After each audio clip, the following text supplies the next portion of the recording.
পড়ার বিষয়ের পক্ষ থেকে বলছি, তোমরা যারা ক্লাস 12 অর্থাৎ থার্ড সেমিস্টার পরীক্ষা 8ই সেপ্টেম্বর থেকে শুরু হবে, তাদের জন্য আমরা পড়ার বিষয়ের পক্ষ থেকে আজ একটা খুবই গুরুত্বপূর্ণ ভিডিও নিয়ে এসেছি। এই ভিডিওতে আমরা উচ্চ মাধ্যমিক যে শিক্ষা সংসদ তার যে মডেল সেট কোশ্চেন দিয়েছে, সেই মডেল সেটের আমরা ইতিহাসের যে 40টা মডেল সেট দিয়েছে, যে প্রথম যে মডেল সেটটা দিয়েছে তার আমরা উত্তর করে দিচ্ছি। এগুলো কিন্তু তোমরা অবশ্যই ভালো করে যাবে। আরেকটা বিষয়, আমরা পরের বিষয়ের পক্ষ থেকে তোমাদের জন্য হিস্ট্রি, পল সায়েন্স, ফিলোসফি এবং এডুকেশনের আমরা কিন্তু উচ্চ মাধ্যমিক শিক্ষা সংসদ যেইভাবে অধ্যায়ভিত্তিক প্রশ্ন দিয়ে দিয়েছে, প্রশ্ন প্যাটার্ন সেইভাবে আমরা দিয়ে দিয়েছি এবং বেশ কিছু মডেল সেটেরও দিয়ে দিয়েছি, বিভিন্ন মডেল সেটের হিস্ট্রি, পল সায়েন্স, ফিলোসফি বা এডুকেশন। আজকে আমরা যে উচ্চ মাধ্যমিক শিক্ষা সংসদ থেকে যে ইতিহাসের যে মডেল সেটটা দিয়েছে, দেখতেই পাচ্ছ উপরে লেখা আছে higher secondary model question history class 12 third semester marks 40, তার আমরা ইতিহাসের উত্তর নিয়ে হাজির হয়েছি। তা চলো, যদি মনে হয় ভালো লাগছে বা উপকার পেতে পারো, তাহলে অবশ্যই আমাদের পড়ার বিষয় চ্যানেলটিকে লাইক করে, সাবস্ক্রাইব করে বা বেল আইকন টিপে রেখো। কারণ তোমাদের জন্য আমরা যাদের হিস্ট্রি, পল সায়েন্স, ফিলোসফি এবং এডুকেশন আছে, তাদের জন্য যে গুরুত্বপূর্ণ বিষয়গুলি, সাজেশান বলো, নোট বলো বা গুরুত্বপূর্ণ যে তথ্য, সেগুলো কিন্তু আমরা পড়ার বিষয়ের মাধ্যমে তুলে ধরছি, যাতে আমাদের শিক্ষার্থীদের কিছু হলেও উপকার বা সাহায্য পেতে পারে। তা যাই হোক, কথা বাড়িয়ে লাভ নেই। তবে একটা কথা লাস্ট, যে তোমরা জানো তোমরাই প্রথম বছর সেমিস্টার পদ্ধতিতে উচ্চ মাধ্যমিক পরীক্ষা দেবে এবং থার্ড এবং ফোর্থ সেমিস্টার মিলিয়ে উচ্চ মাধ্যমিক পরীক্ষা হবে। থার্ড সেমিস্টার হবে এমসিকিউ পদ্ধতিতে। যেহেতু এমসিকিউ পদ্ধতিতে হবে, সেহেতু এবারের যে বইগুলো হয়েছে থার্ড সেমিস্টারের ছায়া প্রকাশনী বলি, নবভারতী প্রকাশনী বলি, সাতটা বলি, রায়মার্টিন বলি, প্রান্তিক বলি, প্রত্যেকটা বই খুব ভালো হয়েছে, এটা নিয়ে কোনো সন্দেহ নেই। কিন্তু যেহেতু অবজেক্টিভের উপর প্রশ্ন হবে, কাজেই একটু ভালো নাম্বার পেতে গেলে কিন্তু একটু ভালো পেতেই হবে।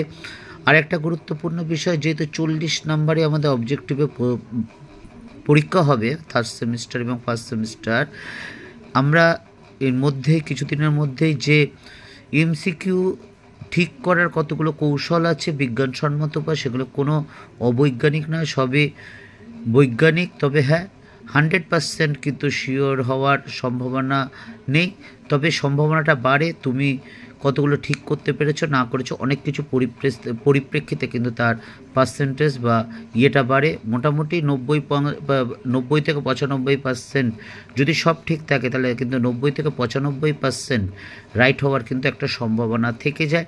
কাজেই আমরা ওই ভিডিওটা আনবে কিছুদিনের মধ্যেই। কাজেই যদি মনে হয় চ্যানেলটি ভালো লাগছে, অবশ্যই চ্যানেলটি লাইক করে, সাবস্ক্রাইব করে বেল আইকন টিপে রেখো। তা যাই হোক, আমরা আরেকটা থেকে এমসিকিউ যে কী করে ফিল আপ করতে হবে সেটাও তোমাদের সামনে আমরা তুলে ধরেছি। অবশ্যই যদি মনে হয় দেখো, আশা করি যদি ভুল হয় কোনো ওএমআর শিটে, তাহলে কিন্তু পরীক্ষা ক্যান্সেল হয়ে যেতে পারে। কাজে ওএমআর শিটটা কিন্তু খুব ভালো করে ফিল আপ করবে। তা চলো দেখি, শুরু করি আমরা ইতিহাস থার্ড সেমিস্টার যে উচ্চ মাধ্যমিক মডেল কোশ্চেনে। দুয়ার্তে বারবোসা কোন দেশের পর্যটক ছিলেন? দেখো 4টে অপশন আছে। Option D Portugal. পারস্যের পর্যটকের নাম লেখো। এখানে যে চারজনের নাম আছেন তার মধ্যে আব্দুল রাজ্জাক ছিলেন কিন্তু পারস্যের। 3 নিকোলো কোন্টি কোন দেশের পর্যটক ছিলেন? ইটালি। 4 মানচিত্রে দেওয়া চিহ্নটির জায়গাটির নাম করো। এখানে একটা মানচিত্র দেওয়া আছে, এখানে দেওয়া নেই, যাই হোক সেটা হবে বিজয়নগর। 5 বাহমনি রাজ্যের দেশীয় অভিজাতদের বলা হয় দক্ষিণী। 6 বানিহাটি যুদ্ধ, ব্র্যাকেটে দেখো এটা তালিকোটার যুদ্ধ নামেও পরিচিত ইতিহাসে। একটি পক্ষ হলো, এখানে যে 4টে অপশন হয়েছে বিজয়নগর এবং বাহমনির মধ্যে হয়েছিল, মানে বিজয়নগর আছে, কাজে বিজয়নগরটা কিন্তু রাইট উত্তর হবে। তারপর দেখো কবির শিষ্য ছিলেন, আমরা জানি রামানন্দের শিষ্য কবির ছিলেন। নেক্সট, দোহা কার রচনা করেন? কবিরের দোহা রচনা কথা, এই অপশনটা সঠিক উত্তর।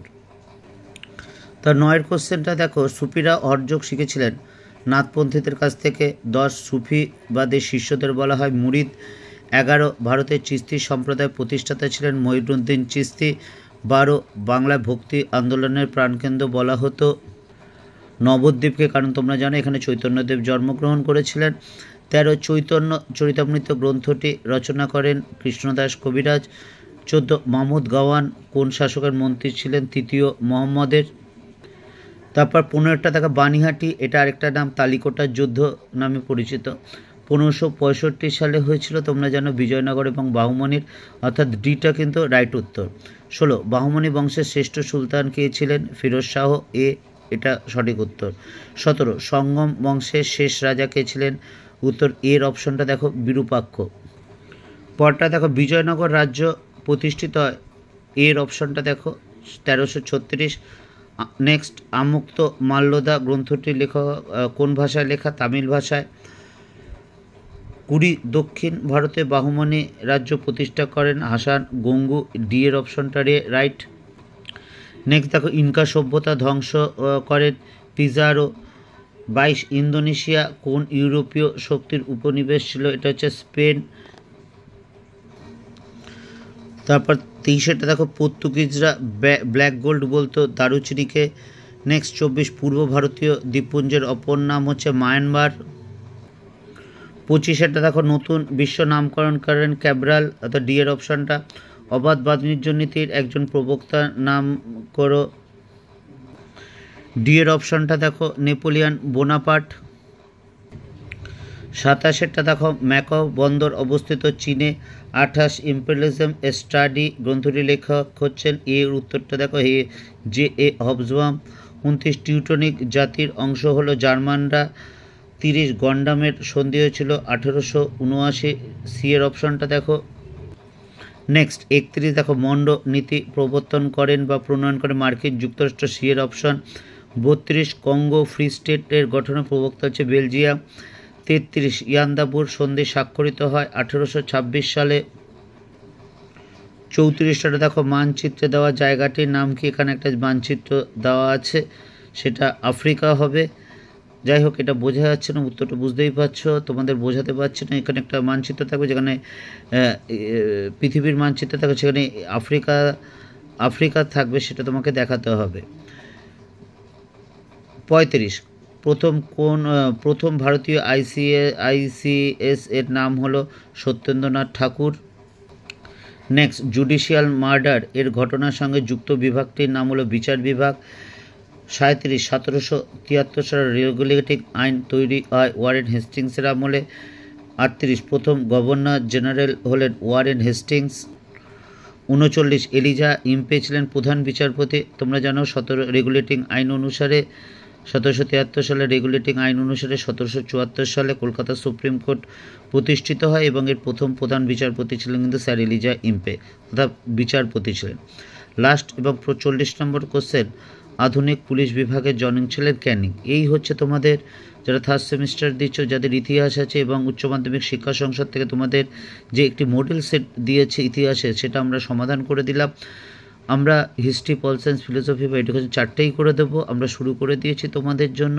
কাজে তোমাদের যদি মনে হয় তোমরা আমাদের এই পড়ার বিষয় চ্যানেলের মধ্যে ভালো লাগছে বা উপকার পেতে পারো, তাহলে অবশ্যই চ্যানেলটা লাইক করে সাবস্ক্রাইব করে বেল আইকন টিপে রেখো এবং মন্তব্য ভালো খারাপ যাই হোক না কেন তোমাদের মন্তব্যটা কিন্তু লিখো, যদি খারাপ লাগে সেটাও লেখো, আর যদি এছাড়া কোনো কিছু দরকার থাকে আমাদের বলো, আমরা কিন্তু আমাদের সাধ্যমতো অবশ্যই চেষ্টা করব। পড়ার বিষয়ের পক্ষ থেকে এতটুকুই, অগ্রিম শুভেচ্ছা রইল।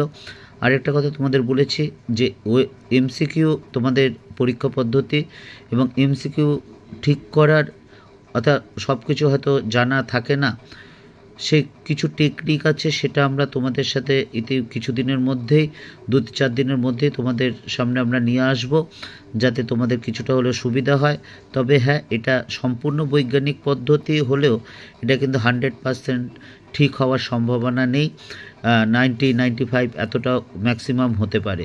পড়া বিষয়ের পক্ষ থেকে এতটুকুই, অগ্রিম শুভেচ্ছা রইল। ভালো করে পড়াশোনা করো, অবশ্যই ভালো রেজাল্ট হবে, নিজের প্রতি বিশ্বাস রাখো।